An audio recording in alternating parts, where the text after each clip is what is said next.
So, if you have a Frigidaire Gallery edition fridge, and where's the?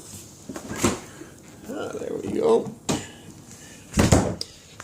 And you have water underneath your fridge, and if you look in your pan,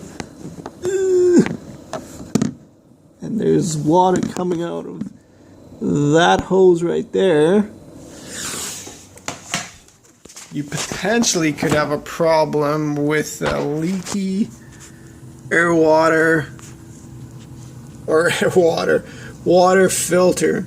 If you have water droplets like so, you're gonna take this sucker apart, clip this off. There's a screw that you unscrew.